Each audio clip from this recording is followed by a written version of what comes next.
What's up? I'm John Motta, and I'm here on the Shit Podcast. Enjoy the listen.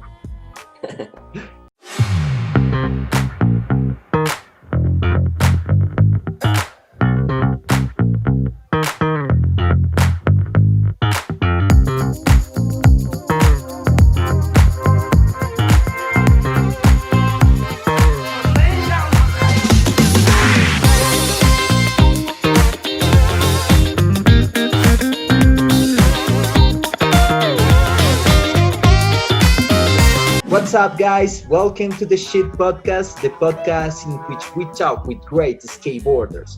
Today, we have the opportunity to talk with a very creative and stylish skateboarder. He is from Glendale, Arizona, and he is John Motta. What's up, John? How was it going? Good. Hanging in there. Okay. How much time have you been doing skateboarding since you start? Okay. I think I started in 90, I believe 98 or 99, really. Well, yeah, something like that. Well, I had a board probably. The headphones. I had a board when I was younger, maybe in like second grade, third grade or something. But then I stopped and did team sports, things like that, until about, I would say maybe the end of fifth grade, the end of the year, maybe fifth grade, I don't know, something like that.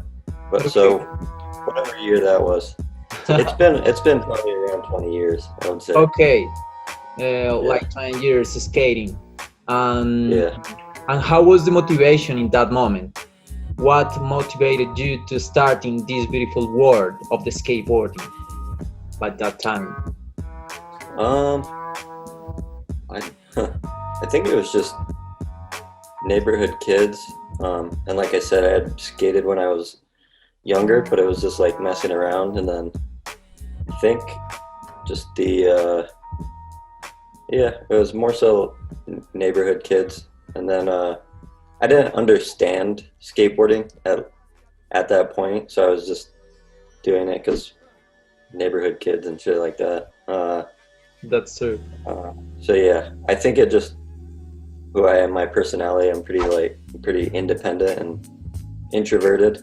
So I think before I knew that, I kind of aligned with skating more than team sports, even though I was, pretty decent at team sports, all different kinds of baseball and football and stuff. I think just like more personally, skateboarding aligned with I understand. who I was. Yes, it's a beautiful feeling to skate. What do you do besides skateboarding? Do you have any job, or what do you do? Or do you skate life, Since I started, so yeah, it was team sports up until I think 7th or 8th grade. I think 7th grade was when I like stopped, because it started. I went from team sports in terms of like Pop Warner football and Little League baseball, and then from there, I couldn't be in those leagues anymore because I was too old. So then it started getting into school, like you would have to be on the school team. And that's when I kind of I stopped. I didn't try out or do any of that stuff. And that's when I would say I really started fully like going in on skating. And then from there, I always made videos with my friends and stuff. And I was always just around just having people who are doing the same thing. And as far as like what else did I do, it was just through high school. I never had a job. I actually still have never had a job. Skate life. Yeah, I got my first sponsor, I think, when I was in 9th grade, freshman year. And then slowly kind of accumulated more over time, and I would just, to have money, I would sell product that I got from my sponsors here and there. but it wasn't like I didn't have to pay rent or anything. It was just, you know, $20 here, 20 there, 40, you know, whatever. Yeah, Going I for the shoes, understand this how and it's that. done. It wasn't like I was paying my rent with product or anything like that. Yeah. But a lot of fun, I believe. Yeah. Okay, that's great. What do you think about the opportunities for the skateboarders in your country? Do you think are good right now? The And industry, you know, the opportunities to become a pro skater. Do you think this is hard or is easy in your country? you said my country? Yeah. Yeah, Okay, country. in Glendale, Arizona too. What do you think Corner? about Glendale? The Okay. opportunities in Glendale. Um, I don't know how to, let me see, how would I answer this? I mean, I've never, so the way that I went about it, like I said, I always made videos with my friends, and I always understood what it took to make a video, to be friends with the photographer. It's, when you are a pro skateboarder, it stops being an independent thing, and you have to then rely on someone that films you and someone that takes photos of you.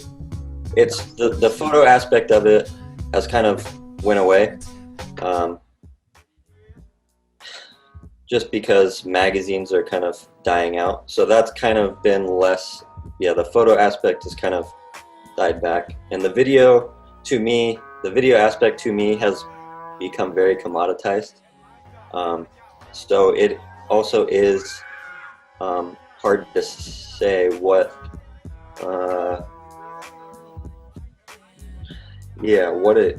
what it is to be a pro skateboarder nowadays is different than, I mean, I guess I'm still considered a pro, but Of course. I mean, I don't look at it as the same way as how it was when I was coming up. So there is opportunities. I don't necessarily know how you would go about doing it anymore, like trying to become pro. And really, I didn't even know what I was doing. I was literally just making videos with my friends, and these opportunities came my way. I was never seeking to be a pro skateboarder. I never asked for money from any sponsors ever in my life. And they came. It just kind of came, and I still feel the same way. There was one time I asked for money from skating, and that was when a clothing sponsor kind of just died out, and I was kind of starting to rely on that paycheck for things. And the person that was running not fully in charge of the company, but the skateboard part of the clothing company, they kind of just stopped, and there was a lot of miscommunication. It just ended, and the paychecks ended. And so I asked the actual owner of the company, I was like, is this done? What's going on? I was kind of relying on that check. No one told me what's going on. That was the only time I ever asked for money from skating. The only time. And then even a company as big as Nike, I always felt weird asking for money from them. Because it would always have to be, I would have to scan the photos of magazines where you could see the logo and all of that. Photo incentive is what it was called. And I knew how to do that, and I still never, I don't know, I've never looked at skating as a way of like making money, even though I was paid to skateboard for a while. Because the other fact of it is that you need someone filming you. You're no longer just you. When you become a pro skateboarder, there has to be media of you that goes out to the world. So people have to film you, and then that person has to be compensated somehow through money or whatever mean. And oftentimes it's hard for the company to pay people, and then I can't pay them. And then I'm also not the owner of the footage, so I can't dictate whether the footage goes to the company. And then, like I said, I've always filmed with my friends, and all my friends, the happy medium people especially, it wasn't always them when I was making videos coming up and stuff. but the happy medium videos got really popular, and I've been around the world a lot, and I'm always noticed for those videos, never by sponsors or anything like that. It's always those videos. So it's always been important to me that I was noticed that way, and the credit goes to them. So it's hard for me to say who gets it's their footage, and it's going to a good, I know that footage that they filmed and took their time doing, Yes. like taking their time filming me to do, is going to a good video. And so asking me to take from that and give to sponsors that are paying me, I always felt kind of stuck in the middle of that thing, and I never got out. Like, I think it was probably a pretty good reason why I think never really like fully went in to be a like pro and get in the industry, move away from Arizona, go live in California, like do that whole thing. Like the original question you asked, like how would you become a pro? That's how it was then, I guess. And I think the reason why I kind of approached skating a little differently, in terms of like, what I was doing on my board was a little different than maybe what other people were doing. So it stood out for sure. in that aspect. It wasn't necessarily because I was really good at skating, consistent, or like a contest skater or something like that. So I guess I hope that makes sense. I'm kind of Course, that makes rambling a sense, little. and I understand you. I don't know how to like kind of make it a coherent thing. I've never tried to really articulate it. So it's hard.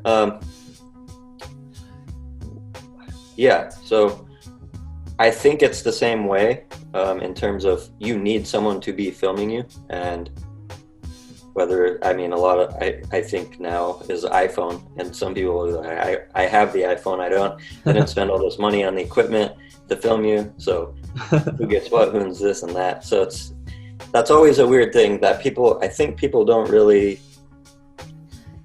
think about that a lot. It is a team, as much as skateboarding is an independent thing that you can do by yourself, walk out of your house and go skateboard. When it becomes a job and you are being a professional to be paid, or even an amateur and you're obligated to do things for companies, whatever, it takes another human being, and that's when things get weird. And so I never try to force kind of anyone that was helping me do that stuff I just kept skating and did what I did, and things came my way. So it's like, and nowadays I really don't know what you would do. It seems very hard, even to be paid. I mean, I kind of understand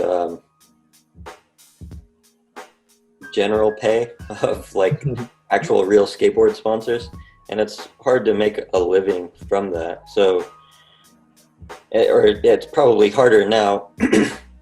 Back when I was coming up, there was not as many companies. It wasn't as parsed out and fragmented as it is now. Skateboarding then seemed kind of, in a sense, its own niche and kind of its own world. Now you can go onto, say, Instagram, and you can go down so many little rabbit holes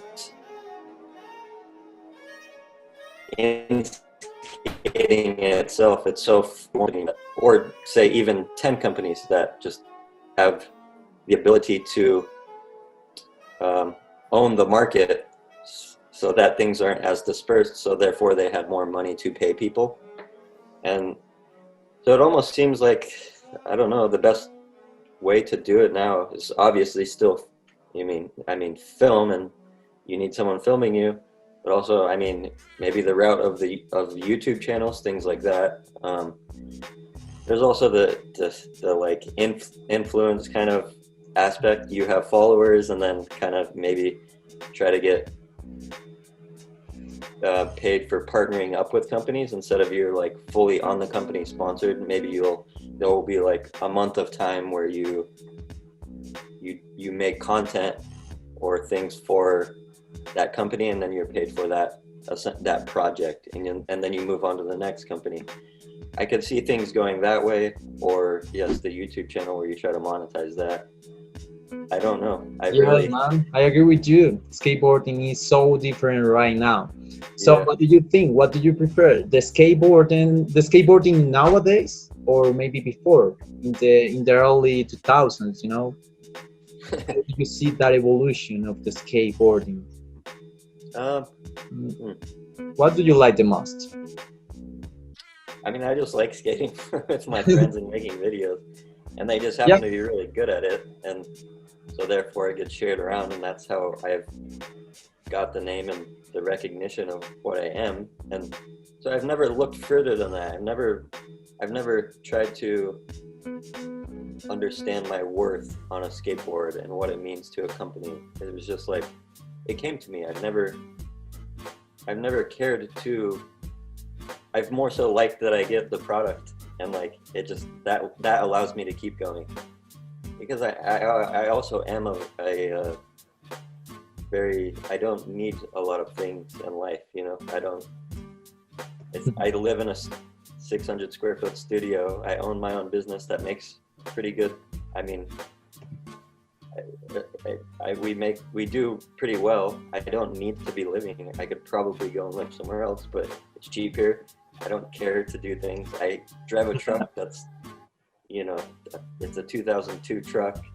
I've had it forever. I don't need things, so I don't care what it takes for me to live how I live now. That amount of the resources to do that and money that it takes to do that has been the same for a long period of time. So like I've never needed more out of it or seeked more from skating itself, really. So it's weird. I do think about this stuff, but I've never like articulated it. So it's a little hard for me to say. So when you ask what do I like more, how do I like it then or now? It's just, I think then, like I said, it was easier when there was fewer companies that had better kind of ownership of the industry itself and the market, skate shops, things like that. It was just like a smaller, it was where the funnel, the end of the funnel was smaller. It was the end of the funnel. The world was funneling money into skateboarding to a few companies. In a sense, it seems like it almost was an arbitrage sort of thing, and they had the ability to pay people more and make it more. So I guess in terms of you were a skateboarder, pro skateboarder, it was probably better than it is now. But I would say we're in a transition area, like part where no one knows what's going on. But then I would say it's probably going to look more like, I would say probably doing little projects here and there, like for companies, and then I don't know, that's it, at least in my mind. I don't know. Okay. That's great. You have your own vision, and that's great, and I think that you have your own vision for the tricks too. Do you think that you skate different than the other people? Do you consider your style different? I mean, now, I think for me, it's more, I let the spot, so I'm more focused on finding spots and then letting the spot tell me what to do. Oh, that's great. Versus kind of adding this flip trick to this trick, you know, kind of progressing in that sense. I don't know. I don't think I necessarily progressed at skating. I also don't skate a lot as much as I used to. So it does work better that way, that I kind of use the spot to tell me what to do or figure out a way to skate the spot. That's how I like to do it. That's pretty nice. It's very Yeah. different. So the spot tells you how to skate the spot, and in that Yeah. moment, you think like, okay, I can do this trick, but not before. You're not the guy that is thinking like, oh, I'm going to do this trick in some place. No. Sometimes I will do it backwards, where I will have a trick in mind, a specific trick, and then I will have to find a spot for that trick. But it's not like I have a kickflip Smith grind in mind. I need to find a coped ledge. It's more so like I have like a weird idea in my head, and there has to be a very specific setup of a spot where this certain trick will work. So Okay. that's kind of, yeah. Very nice and unique. And what kind of tricks do you like to do the most? Maybe the wall rides. I saw a lot of wall rides from you. I do, yeah, I like wall rides a lot. Please reason- give us an advice for the wall ride, because I don't know the physics of that. How do you handle the gravity? How do you handle that? How is the physics? How you can do a hard flip and then go to a wall ride, man? I don't know. It's so difficult. I mean, that one took a lot of tries. I've been trying that one for like years and years. But so the way that I look at this, and kind of the transition of wall ride tricks for me, was I used to really like doing flip tricks into handrails, and we used to skate handrails quite a bit. And there was a period of time where there was quite a bit of handrails in Arizona, where I lived in Phoenix, and they all started kind of getting knobbed or taken out or things like that. So I had to adapt. There wasn't good rails to do these kind of flip trick things into, and then just randomly one time, and it was the end of one of my BTL videos, I kick flipped into a wall ride, and that was kind of the transition point of, it was to me in my mind kind of similar. Okay, I'm going to kickflip into this handrail, or I'm going to kickflip into this wall. It felt the same to me. Oh. And it actually, even though the aim of having to flip the skateboard and land on a rail is more precision getting into it, whereas when you're flipping into a wall, there's no precision. You have a big wall to land on. So it's easier to get in. But then there's the aspect of coming out. It's easier to get out of a handrail, but as for a wall ride, it's a lot harder to come out of the wall. I don't know. That, I would say, was the transition. At the time of when I did this kickflip wall ride, was around the same year and a half that kind of all these rails were disappearing. So I was like, oh, this is kind of an opportunity that came my way. I have these spots, these wall spots that I can try these tricks into. And then I live in Arizona, there's a lot of ditches and bank to walls. So it opened up a whole new way of thinking in my head, like, oh, I can do these flip trick type things into walls instead of handrails. And there's more type of spots like that to do that on. So it was just a natural progression of a thing. And then it just kind of, I mean, that's how it ended up. And as far as coming out of walls, it's actually easier for me when the wall it's an actual true wall. It's an actual true wall, and it's not a bank thing. It's kind of harder. It's harder for me to, flip into a banked wall than it is a straight wall. Oh, why is that? I don't know why. It's weird. Okay, you don't know why. Just because there's a certain point when you're coming out of a wall ride where you come off the wall, depending on how high up on the wall you are, you start to fall.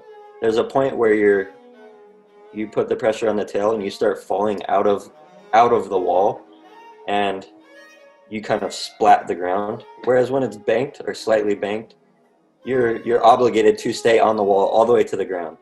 And so your momentum, your force, it makes you keep going down all the way to the floor. Whereas the wall, you can kind of dictate when you want to come off the wall. And then once you leave the wall, it's always the same, no matter what wall it is. Like, Okay. once you have that, you learn that kind of aspect, you're coming out of the wall. It's always the same. So once you have that, it varies in the height of how high the wall ride is. If it's a lot of stairs, little stairs, no stairs. Yes. So that's, in my mind, that's how I look at it. So flipping into walls is, you don't need to aim for anything. You're just flipping it into the wall. To be crazy. Okay. You have to get into the wall right, which is hard. It's harder. So sometimes if you were to kickflip board slide on a rail, your feet don't need to be on the tail. It doesn't really matter where your feet are on the board when you flip into a handrail doing board slides. 50-50 is a little differently. You can get away with doing a kickflip 50 with your feet on the bolts and still get off the rail. So with wall ride tricks, if you have the habit of doing flip tricks and landing bolts, like I just have that, because if there's a thing I skate the most, it's flat ground, and I'm always landing on my bolt. It's just a habit of landing on my bolts. And so when you start to go flip into a wall, you have a very bad habit of landing on the bolts on the skateboard. So when you start to flip into the wall, it's hard to get your muscle memory and that bad habit of landing. I guess it's not a bad habit, but it's hard to get your foot on the tail. And you need your tail, you have to have your foot on the tail to come out of a wall ride. So that's the only part that's weird about wall ride. Easy to get in, right? You have nothing to aim at because it's a big wall, it's a big surface to land on, but you need to have your feet in the right spot. Versus the bolts are a right spot. Not when you're doing a wall ride. When you're trying to land a trick downstairs, you don't want to land on the tail or in the middle of the board because it'll break or whatever. Okay. So you want to have that landing on the bolts. So there is a drawback kind of to flip tricking. There's a trade-off to it. Okay. When you're flipping into rails, I used to do it all the time. Doesn't matter where your feet land. They're in the middle. Kickflip board slide, they can be in the middle on the bolts, and you can still turn out of the rail, roll away. Wall ride, you can't land bolts on the wall. It does not fucking work at all because there is no leverage on the tail to come out of the wall. So it's weird. Yeah, you need to practice on bolts. Yeah. Okay. That's great. The skateboard community is taking note of those advices for doing wall rides. Thank you for that, John. Yeah. And okay. And tell us, what do you think about the skate competitions? Are you good at them, or maybe were you good at them? I've done decent. I've done better at best trick contests where I didn't have to like land trick after trick and consistency. I could just keep trying a trick and then hopefully land it. I would say I've had better success at single trick contests than ones. I've done decent at like run contests, but I don't know. It's just not how I think of skating. To me, it always felt weird whenever they say, all right, John's dropping in, you got whatever. That feeling you get on a skateboard is like, I don't know, it's gross to me. You feel completely different. It's not fun. And I haven't done a lot of contests, but it's a weird feeling, and I don't like it. It's not comfortable for me. I agree with you. I never went out and tried to be in contests. If sponsors asked me to, I would do it, but it never felt good, and I never really did well. And I do not think I'm that good at skateboarding. People are gonna be like, oh, you're fucking crazy. But I'm not. If you go and watch me, were there watching me film a video part or do things, I'm not all that. I'm just not consistent. I'm not that. what I find out in the world, skate spots, to use them how they are, and it's pleasing to certain people, and it's fun for me to do. But that kind of thing is so much different than being a good skateboarder that is very consistent on a skateboard and can just do whatever you want every try all the time. So I just never, and it's always very hard to be like that kind of. When I go to a skate park, just the person I am, I get very overwhelmed. There's too many things to do things on. It's very, very hard for me. I've never been that way. It's like a multitasking. I haven't necessarily been good at that. So when you get to a skate park and you see all these things, sure, I can cruise around the park, but it's not gonna look anything like a contest run or anything like that. I'm gonna be doing very basic things. But what I like to do, like the parks that I like most to skate, is just a simple box, cope ledge, manual pad. That's it. Maybe a quarter pipe and a rail, and I can have. That's like the so entire simple. I don't need to be like, oh, there's this cool other obstacle back here that I should be skating, but I'm skating this. And it just like it's just too overwhelming when I enter a skate park, and it's like, I have this idea, and I also do. I think a lot. I'm like, this idea, I want to do that, and then it's like I never end up getting to it. So it's like. And what about the crowd?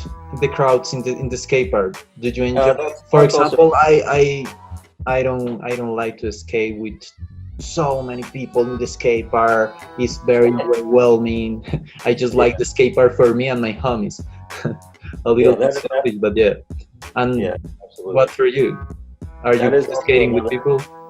Another thing, if I go to the skate park, it's usually by myself. I'm not with a bunch of friends or anything. I just go there nowadays it's like to break in a new board or break in new shoes. I very rarely go to the skate park. The reason I do it is to get comfortable on a new setup or something. But like I said, the way that I've been skating for the last, like several amount of years is just like find the spot, figure out the trick you want to do on that spot and skate, and then, or test it out. Once you find it, mess around with it, and then know you can do the trick or not do the trick. Go call up my friends to go out skating. We'll film on that spot. But it's a different way, and it's a whole. I do. When you ask what do I feel about contests now, there is kind of a feeling, or like a like a zeitgeist almost of a competition type world that is skate, just because of the Olympics, and it is going to like. Yeah.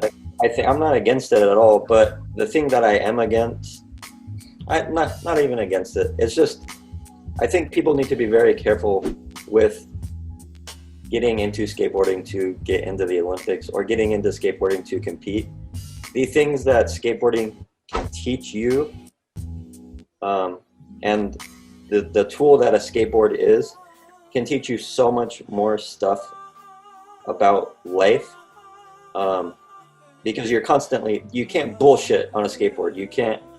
It forces you to do the work, and you can't cheat. There's no cheating, and so you can't do it. You land the trick or you don't. And so that in itself, that thing that skateboarding forces you to do, translates over into other aspects of life. And then also when you turn skateboarding into making videos and figuring out how to create something from nothing, a skateboard is a very good tool to do that. And I think that's why a lot of skateboarders end up trying to start businesses and go the entrepreneurial route, because a skateboard is a tool that guides you in that direction in life, and it's the best thing that you get out of skating. And when you're doing it in the streets, you get that kind of you get that essence more than when you skate into a skate park. and everything's just given to you. When all the obstacles are given to you, you get the lesson in trying over and over and over and failure, but you're doing it on something that's given to you that you're supposed to be skateboarding on, and where you see people that have already done those things on, or you're seeing people do them. So it's almost as if you're not thinking for yourself in terms. Yeah. And that's kind of what I see people going into skateboarding to do contests for, is you're kind of not using the greatest thing that skateboarding can offer in my eyes.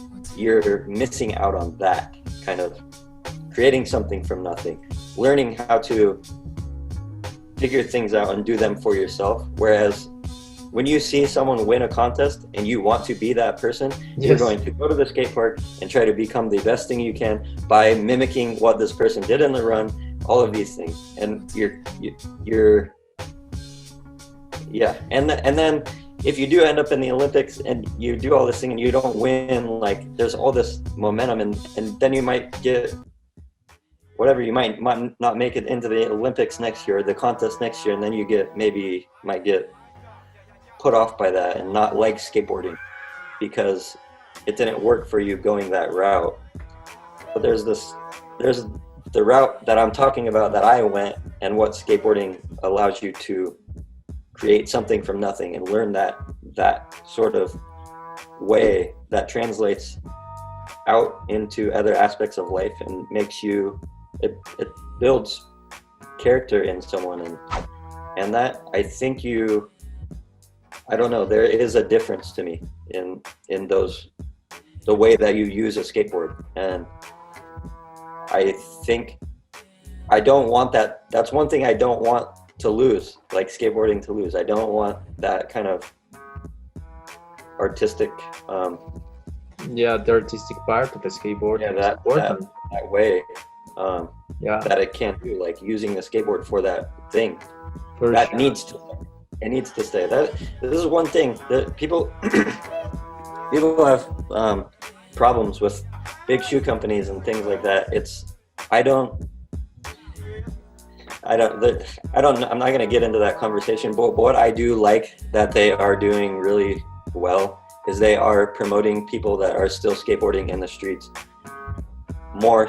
To me, it's clear that the people that are running these things, they're doing a good job at making sure that they put focus on people that are out in the streets.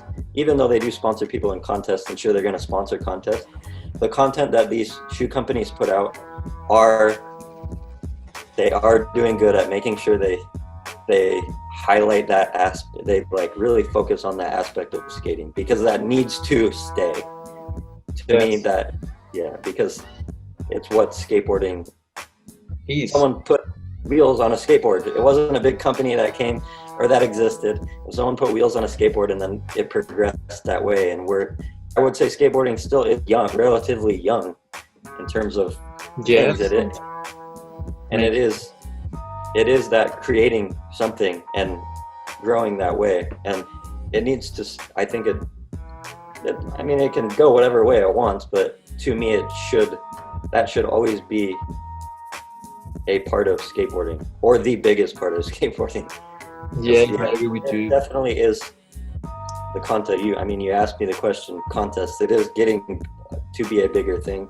It's been put on hold because of all the virus stuff, but before that happened, I saw there was so much momentum behind contest skating, and I don't know, it is another aspect, and it probably is a very good way for companies to kind of gain that focus again, to be the sponsor of a contest, and that's where the bottom of that funnel, everyone's funneling into that contest or whatever. So it is a way to it's not. I'm not against it at all, but You are not against the Olympics, but are you a fan? Do you love the idea of the Olympics, for example? I don't. I'll probably. I mean, I'll watch it. Maybe. Yeah, of course. I'm gonna watch it, but I think that it's going to put like standards to the art that we love. 5 years later, maybe when we want to do a boneless, maybe they are going to think like, it's a boneless. It's not a kickflip backside lip slide, and that's the problem with the standards and with the content. Yeah, how you judge it and score. I don't know how any of that works. I've never spent the time to figure it out or want to learn about that. But I mean, they do it. They do it. Yeah. However they want to do it. Like I said, I'll watch it. I think it will. It will definitely. It's definitely going to make skateboarding a bigger thing, more, I guess, mainstream thing. But like I said, that whole little rant I just had about how you can use a skateboard to let it build you up in this way or that way, in terms of going a more artistic approach and learning how to use it instead of using it to try to win a contest and go that route. The athletic approach. I think it's going to bring more people into skating, and that's true.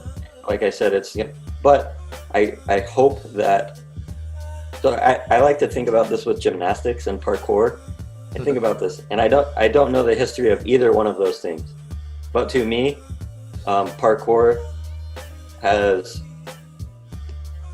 it seems to be a newer thing, and I kind of relate parkour to street gymnastics in a sense. And I know that gymnastics on bars, things where it's designated where you're supposed to be doing it in a competition, all of these things, you make your routine all that way, like that. It's cool. They're very good at what they do, and it's fucking incredible watching it. But it's more fun watching parkour. I like watching parkour more than I like watching someone put together a run on a gymnastics floor or bars. And I hope that happens. I hope that same progression of gymnastics led to parkour. Not everyone has maybe access to a gymnasium, or they don't want to pay the membership to be in gymnastics. So they take to the streets and do parkour in the streets, and they can do gymnastics in the streets without having anyone tell them what to do.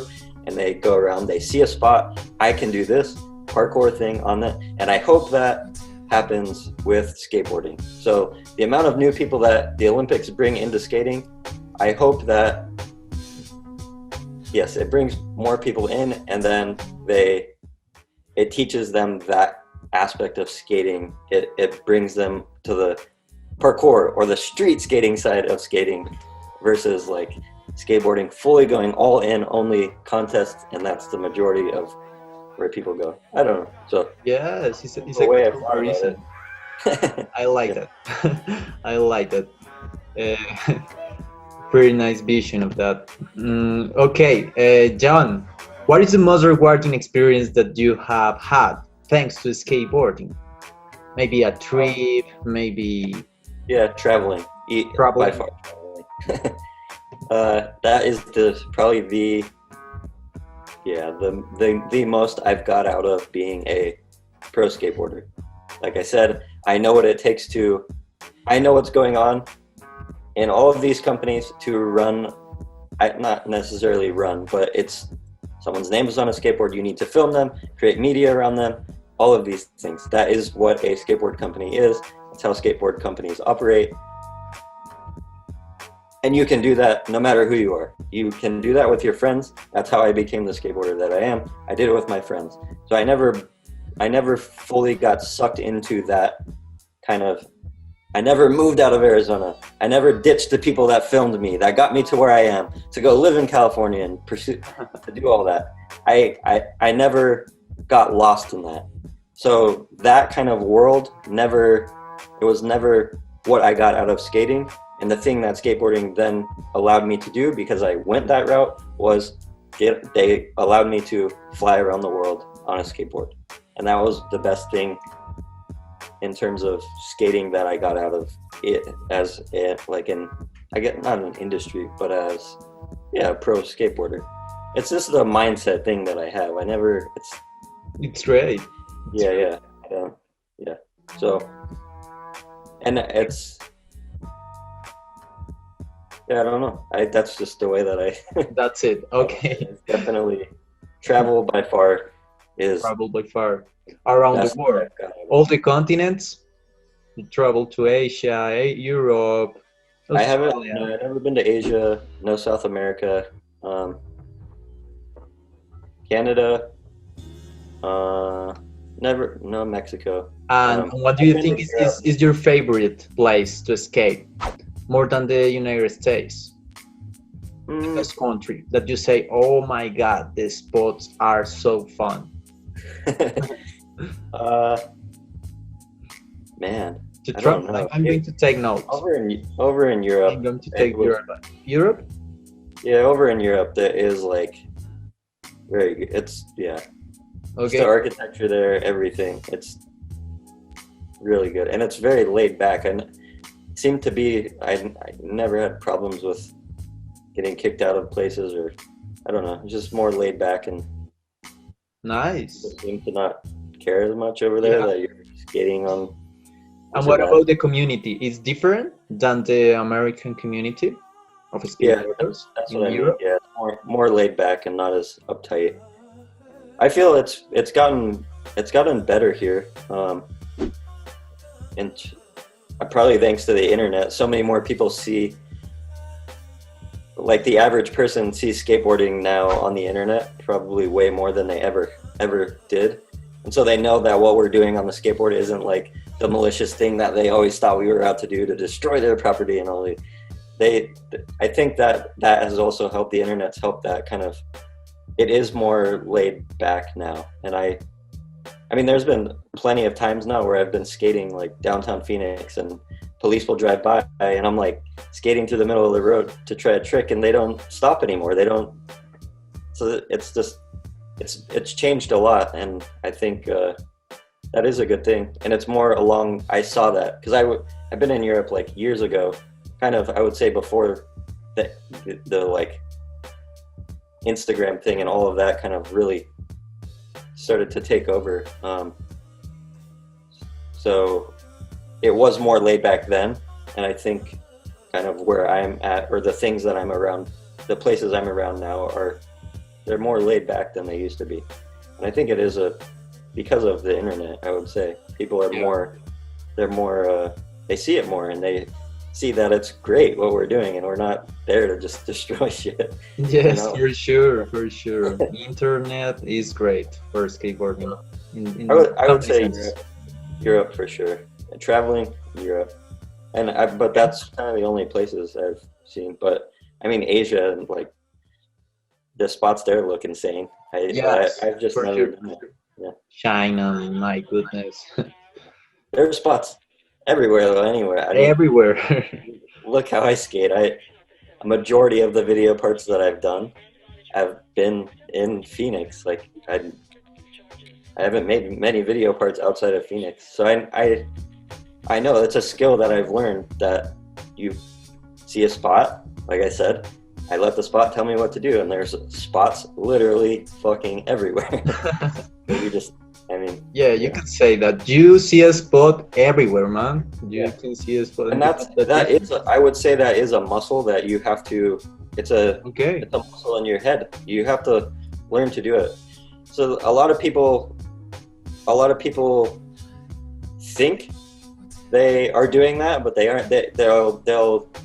They'll search over Instagram, and they're following this many people, and they're like, they'll see someone skate a spot, and they're like, oh, I want to go skate that, and it's good, fine, do it, but don't trick yourself and think that you've grown the muscle, you know how to find a spot and fix it up. make it skatable and do a trick. Make There's it a little, skatable. What a great advice, man. yeah. I A lot of like people do that, and it's I used to when when skateboarding was my livelihood and I relied on the money for that. I used to be mad when people would go and skate a spot that I took the time, or there's a spot on the side of the road that everyone knows, like, that looks like a skate spot, and for a year it's been there for fucking ever 20 years. Everyone's driven past it. No, and then I finally take the time to skate it, and then people go on after they see me, and then they skate it just because they saw me do it. And that's like I used to get mad about that. I don't blame them. It was just taking from the next video project that I was working on, because I could then, maybe the person one up the trick that I did, and then it was then harder for me to go and film a trick for my next video part. But it's not necessarily my spot. I don't think that way anymore, and I don't care anymore. I more so feel bad for the people doing that, because it's so much more fun to go and find a new spot for yourself and fucking do the trick on it. It's so much more fun. And yeah, so I don't know. That's how I look at that now, and that's how I do it. And I don't necessarily care. There's been plenty of times where I've also done that when I go out of town and there's a spot someone's done a trick on and I'm not familiar with the area. Of course, I'm gonna be the person showing me around the town, or the people we're with skating with. They're gonna bring us to spots that people have skated. So it's harder to, go around and find your new shit when you're in a new place. So obviously that's what happens when you go on trips and stuff. But I mean, that's the thing. That's also I would say it's a muscle. It is a muscle, learning to do that. Like, we need to train something from nothing, or see a spot, take the time. Sure. What is it going to take to make me do it? Yeah, a trick that is, because we just see a spot in a set of stairs on in a rail, but hey, we can skate whatever we want. Yeah, you're a good reference for that. Thank you. That's my take. I don't care if people skate my shit anymore. It's not my livelihood anymore. I'm not paid to skateboard. I don't rely on it. I don't feel like it's taking from me anymore. I kind of like, cool, someone skated that thing I made, so I don't. It's different now. Okay, great vision, man. Okay, John, the conversation is about to end. Pretty nice conversation. I am having a pretty fun moment with you, and I am learning a lot from you. Thank you for that. Two last questions. The first one, what do you think about the age and the skateboarding? Do you think is there an age to quit skateboarding, or what do you think? An age? I mean, it's up to you. It's up to the person. Whenever they think they can. I'm 30. How old am I? I don't even know if I'm 31 or 32. I think I'm 32. Born in '88. So I don't necessarily. I mean, I'm not stopping anytime soon. I think more so I think more than not, the reasons why people stop skating is because of life, like other things in life. I don't think it's necessarily because their body can't skate anymore. It's just priorities change, and at least for me, that's what I see when I look around and see people stop skating. But you skate as long as you can. You feel right now, yeah? It's the truth? Yeah. I look at it, for whatever reason, this is kind of I don't know if it's like a stereotype thing, but I just how I've grown up looking at skating is, it seems like older people tend to be skating bowls and pools more. And I live in Arizona. There is so many fucking pools everywhere. We have Google Maps. I can see when a pool's empty. I get the idea of how, like, knowing how to find a pool and going to skate it. And it's something I've always thought about, like, when I don't want to be jumping down things anymore, or like beating myself up that way. It's almost like I'm holding bowl skateboarding and pool skateboarding as like a whole nother thing that I can do later on, where I don't have to take impact anymore. I don't know when that will come. Maybe I don't feel anytime I feel great. I can still jump and stuff. The only thing that sucks about jumping now is I'm not doing it every day, so it takes more of an impact, but it takes me 3 or 4 days to recover and I can jump again. But the knees, where is the all the body? I don't have lingering pains in my knees or ankles or anything. I also try to watch what I eat and my nutrition and everything, and so I mean I own a supplement company and I try to promote that way of being, not necessarily kind of what this or that does for you, but more so the aspect of growing up skateboarding that was never, it's just like you're out, you're gonna eat fast food, and it's just what you're around. You don't, it's just what's convenient, so you do it, and people don't learn about that and understand how important that kind of thing is. So I have the supplement company more so to get people started. That is I hope to inspire people that way by owning this and seeing what I'm doing with the company, owning a company like that. So yeah, that's kind of my reason of starting it and how it got me started, and everything is just like making sure you're doing it. You not necessarily have to go all in and like stop eating this, doing that and all that, but make sure you're doing it, like treating yourself right and putting good things in your body, because it's going to take you further. And so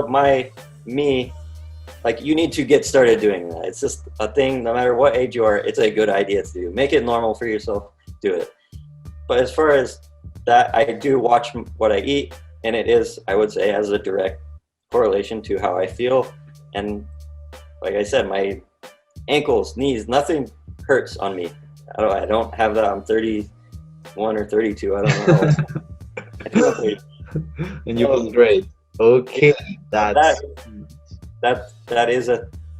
a thing about that. I do get sore though, and the reason I get sore is because I'm not doing it every single day. I work a lot and do all these things. I'm not skateboarding every day, so I get sore. Everyone's gonna get sore like that. So then, when will that end? When will my joints and bones, these things start aching? I don't know, but when that happens, hopefully I can then start skating bowls and pools and have a whole nother world that's amazing in skating. Oh my God. Yeah, that's the vision. We are never going to stop. A little more low impact, and so it's just a thing that I look forward to, because I don't dabble in it. I don't like going to the skate park that much and learning how to skate a bowl and do all that. It's just something that it hasn't got to me yet. I haven't wanted to do it. So that's the vision, man. I like that. Okay, one last question, man. Which message do you want to leave to all the skaters who want to be pro? If you can leave like a message. I guess manage your expectations. That's what I would probably say. Manage your expectations of what you think you want to skateboard. Make sure you're skateboarding the skateboard and just having fun with it, and things will come your way, because approach skating differently, or that, or this or that. Try to not get into skateboard because you want to be in the Olympics and win the Olympics. I mean, I guess do it, but there's probably millions and millions of skateboarders, and only a few get to do that. So if you get let down by trying to go that route and you don't ever get there, don't blame don't blame your skateboard. Make sure you're still having fun with it. Don't turn around and hate the skateboard because your goal was to win the Olympics, you never did, or win a contest and you never did. Make sure you're doing it to do it, and don't expect anything out of it other than to just be on the skateboard and have fun with it when you want. Have it as a tool to grab and go outside to relieve stress, whatever you want. Like, use the skateboard as that instead of to get attention for it. I don't know. So yeah, that's your advice. Those are your words. All right, thank you. I feel so inspired right now. I'm going to skate right now, and I'm going to practice the wall rides. So do you think that I can practice the wall rides in any wall? Yeah. Can I start with ollie, or your advice is to start with the flip trick? Obviously just straight into it. I think maybe Ollie, yeah, ollieing into a wall ride on flat might be easier than someone trying to learn by just like the aggressive route of riding, like actually riding up the wall and kick turning. I think you have to